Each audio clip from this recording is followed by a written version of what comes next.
Let me take you back a couple decades. See, back in the 90s, we had a little genre of music we called adult alternative.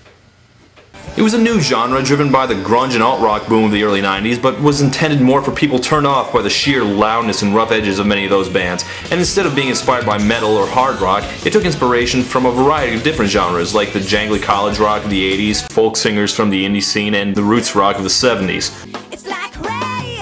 Adult alternative gradually took a big chunk of the market share away from the more polished, less thoughtful, easy listening format, and a lot of its artists were among the most important and successful pop stars of the decade. If you liked hearing Under the Bridge or Good Riddance Time of Your Life 5 times a day, you could turn on an adult alternative station and be satisfied. I hope you had the time of your life. But I think that format may be dying.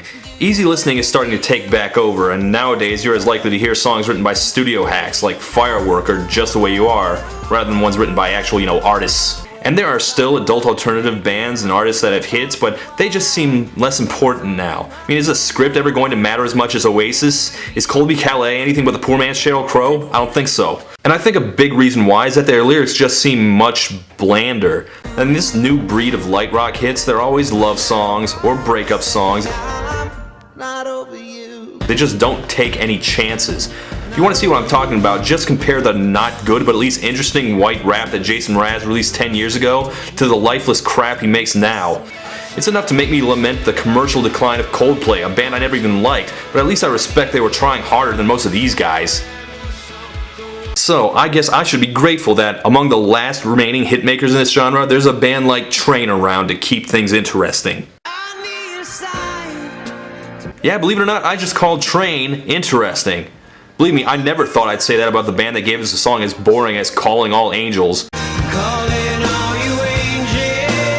When they came out more than a decade ago, I definitely thought they were a bunch of super lame Counting Crows wannabes. Even their name was dull. I distinctly remember this VH1 show I watched where a bunch of people were listing their favorite songs of the past 20 years or so, and Johnny Resnick from the Goo Goo Dolls listed all this 80s college rock, and someone from Duran Duran picked some underground techno shit, but Train lead singer Pat Monahan listed the most cliched, obvious choices, like Sweet Child of Mine, In Your Eyes, Smells Like Teen Spirit.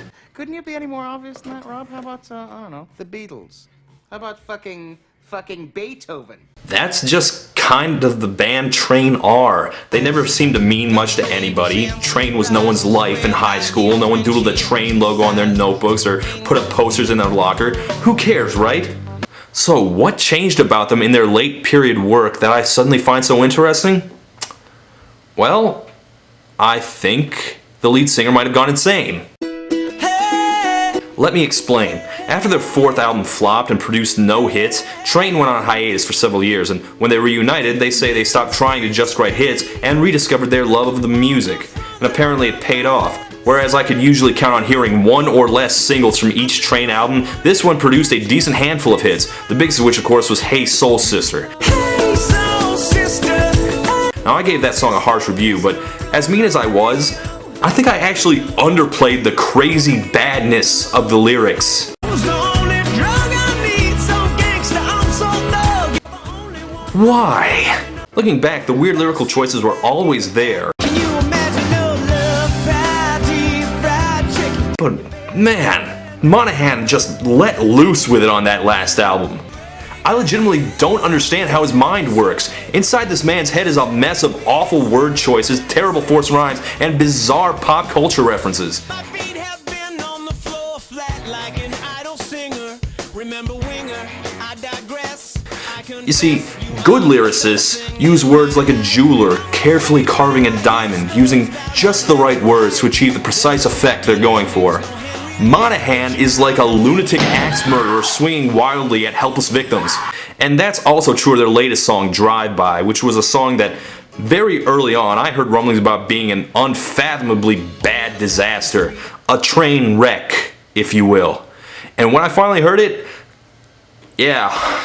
Like, I thought Hey Soul Sister's sudden name drop of Mr. Mister right in the second line of the chorus was a terrible move. I thought it was terrible they rhymed radio with stereo. But as far as awful hooks go, I had no idea how bad it could get.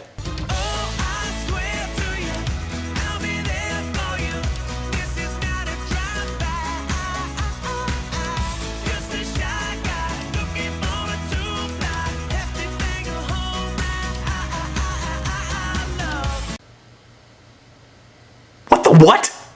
Hefty bag? Hefty bag of all the... What? I could not possibly have heard that right. Nope, hefty bag. He's looking for a two-ply hefty bag to put his love in. Which, funny you should mention, because here's a garbage bag full of all my disgust for that line. Oh, no wait. This isn't disgust. It's garbage. Which is what you put in a garbage bag, you freak of nature! There's other parts of this song and I'll get to them, but for the most part the verdict on this song is all gonna come down to this one line. It's going to haunt me. And it's right in the chorus, which means you hear it several times. Why would you compare your love to garbage? I mean, I was already shocked that Drive-By was the most romantic imagery you could think of, but boy, he topped that pretty quickly, didn't he? What kind of person would be turned on by that? Ugh. I guess when you've already written the words two-ply, there's nowhere else to take that, but that's when you erase and start over. Why would he even need a garbage bag? What does it matter what you carry your love in when you're planning on presenting your love to this girl in a garbage bag slung over your shoulder like Santa's bag of toys? Yeah, that'll go her well. Here, honey. Flop. Or the garbage bag is a metaphor for the girl you're putting your love into? God, that's even worse. What the living hell? There's also, I should point out, another possibility. Remember the Give Me Everything review and those awful opening lines? Me not working hard. Yeah, right, picture that with a Kodak. Yeah, remember when I joked that Kodak must have paid Pitbull for product placement? Turns out, yeah, that's exactly what happened. They paid to be mentioned in Pitbull's song, and it worked so well, Kodak promptly went bankrupt. But advertisers helping to write songs is just a thing in mainstream pop music now.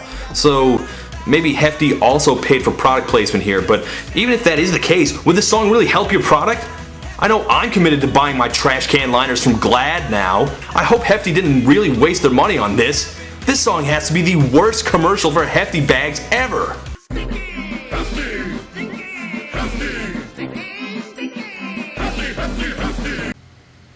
This song has to be the second worst commercial for Hefty bags ever. But I'm being too harsh. I mean, it's just one line. I can forgive that, right?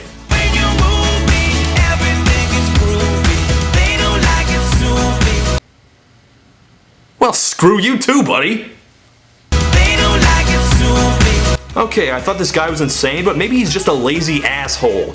I certainly can't interpret that line as anything but a middle finger to those who expect more work than this.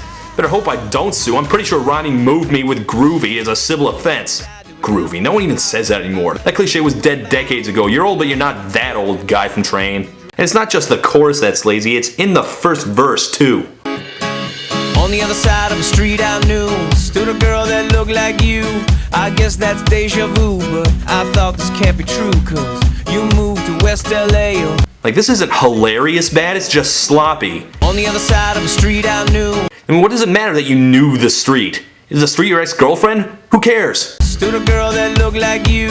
I guess that's deja vu. No, that's not what deja vu is. At all. Use a dictionary! Stood a girl that looked like you. I guess that's deja vu, but I thought this can't be true, cause... What can't be true? That you saw a girl that looks like another girl? Do you even edit these things? Like, my god, these are such simple things to fix. Stood a girl that looked like you. You can't just turn in your first draft and expect a passing grade, jerk. Okay, I could just nitpick this a line at a time, but there's the big picture to be considered too. Hey Soul Sister didn't express a theme any stronger or more complex than I Heart You, but there's more going on in Drive-By. Apparently this one-night stand left such an impression on him that he wants a relationship now. Surely because of her wonderful personality. Oh, but that one night was more than just right. I didn't leave you, cause I was all through. Don't make me think of your O-face, dude. So she's a good lay. Yeah, gross dude. But yeah, now he wants to be with her forever, I guess. Usually though in a song like this, there's the unspoken assumption that these feelings are, you know, mutual. I thought this can't be true, cause you moved to West LA or New York or Santa Fe or wherever to get away from me. She seems to really not like him. Hell, it's not even as bad as her not returning your call. She skipped town. I don't think she wants seconds. Oh, but that one night is still the highlight. apparently wasn't the highlight for her. She's running as fast as she can. And I loved you every mile you drove away. Wow, dude, your love really is garbage. Yeah, this doesn't seem like it's gonna be a love for the ages. I mean, take a hint, pal. She doesn't want to be with you, or even near you, or even in the same town with you. You should look at the clues and leave this girl alone. Isn't that right, Wall of Photos of Lupa? I love you too. Anyway, yeah, this song blows just on a conceptual level as well as the details. I mean, this is not a drive-by. I mean, that's just not a very strong sentiment to build a song around. It's a dumb slang phrase, it's not clever, it's not punchy, and the cliches surrounding it don't improve things. But now here you are again, so let's skip to how you've been and get down to the more than friends. Or to the restraining order, whatever. Pushy much, dude? Just a shy guy, my ass. Never has the phrase, "this is not a drive-by," seemed more like a threat. I mean, no, it's not a drive-by, it's more like military invasion, really. But other than the hefty bag thing, I guess there's nothing else that bad.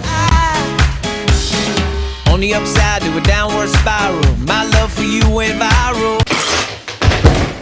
My love for you went viral. What? No! No! I swear to God, Pat Monahan hears buzzwords and uses them without finding out what they mean. My love for you is a killer app. Stop Coney with my love. What is your problem? I'm not sure I can even try for an explanation here. His love for you went viral. His love for you is like a virus that he puts in a garbage bag. Does this man loathe himself? I've seen bad soft rock songs. This song right here, for example, it's terrible, but Drive-By is like in a whole other league. This is Vogon poetry level bad. On the other side of the street I knew. This song is so bad, I almost feel bad for reviewing it.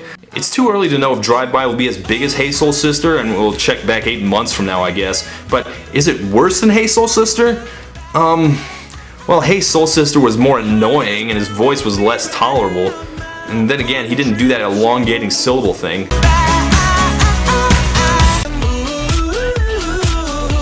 There's a trend that needs to die. Most of all, I'm just confused. This isn't just bad, it's strange. If this was all deliberate, that'd be one thing, but this lame, stiff, acoustic ska, I mean, it just doesn't sound like they were trying to be self-consciously weird. It's like they tried to be boring and failed. So, big picture, what does this song's marginal success say about pop music as a whole? My basic conclusion is this. Pop songs today have way too many terrible bag metaphors.